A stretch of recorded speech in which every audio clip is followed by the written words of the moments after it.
Question number 9, right?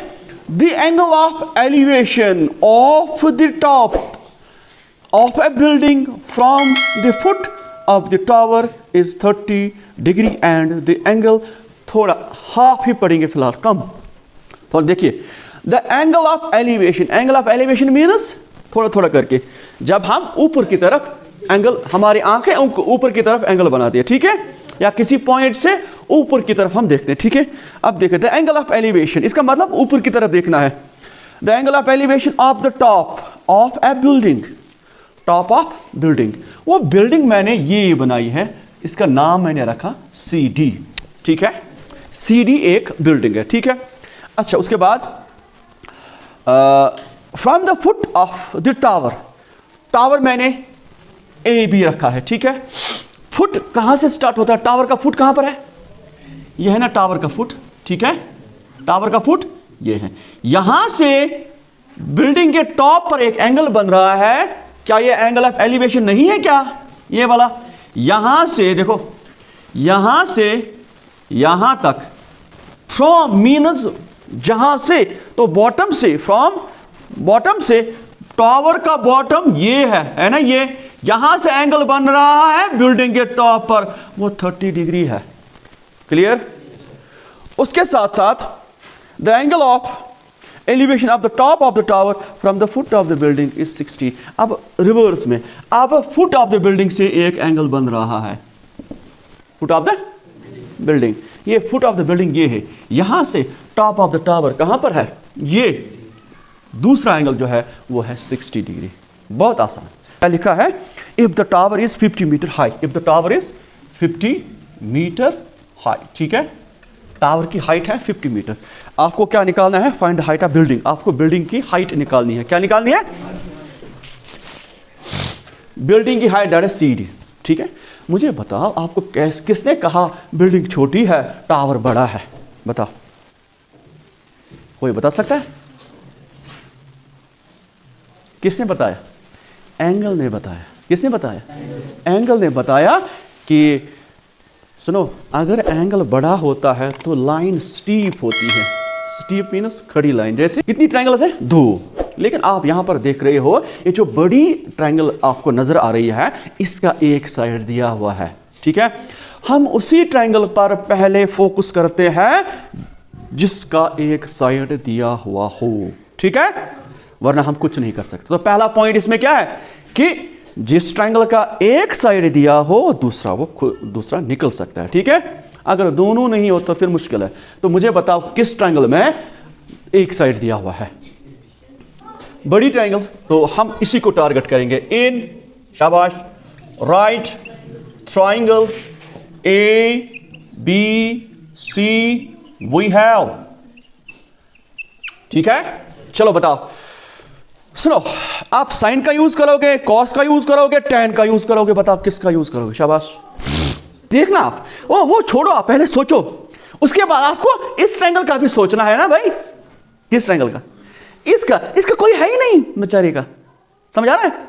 जरा आप क्या करोगे, इनका कॉमन साइड कौन है, दोनों ट्रायंगलों का कॉमन साइड कौन है, सेम साइड, बेस है ना BC, CB है BC। तो अगर इस ट्रायंगल का ये साइड निकले तो फिर हमें आसानी होगी ये साइड निकालने के लिए।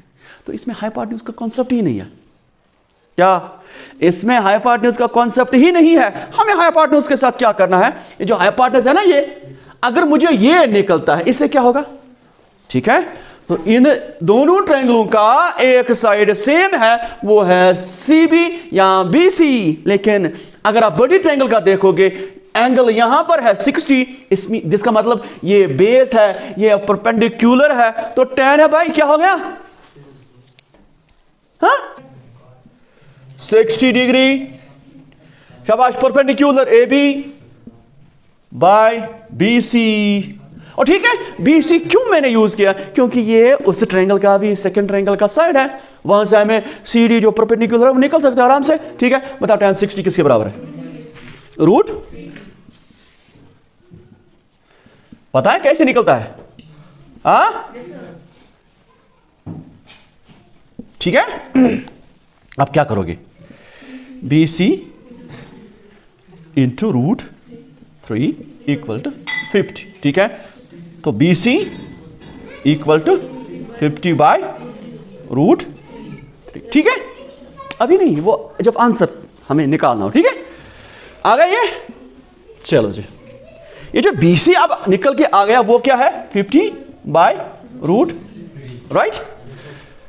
जब अब ये निकला तो अब छोटी ट्राइंगल लाओ आल्सो, शाबाश, इन राइट ट्राइंगल, शाबाश, BCD।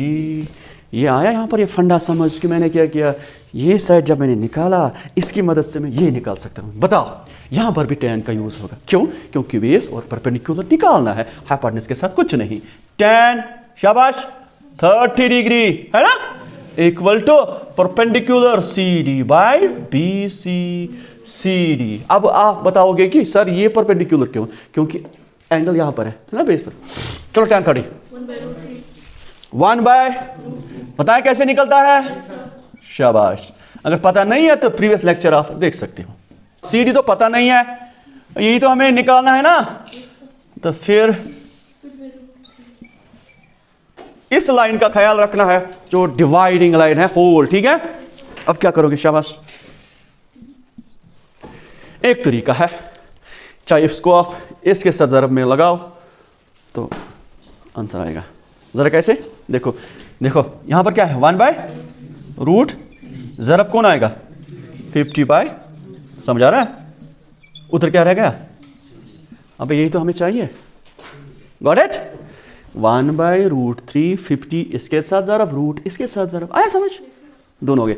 तो जनाब पहले आप CD लिखो, और लिखा ना ये, इनको ज़रब करो, 50 × 1 50, √3 × √3 स्क्वायर। अभी देखते हैं कि हमारा आंसर ठीक है कि नहीं। 50/3, ठीक है। चलो जी, 3 1 5 में कितने बचे, 2, और बन गया 20, ठीक है। 3 6 18, कितने बचे, 2, तो 2/3 आंसर जनाब आप चेक कर सकते हो, मीटर।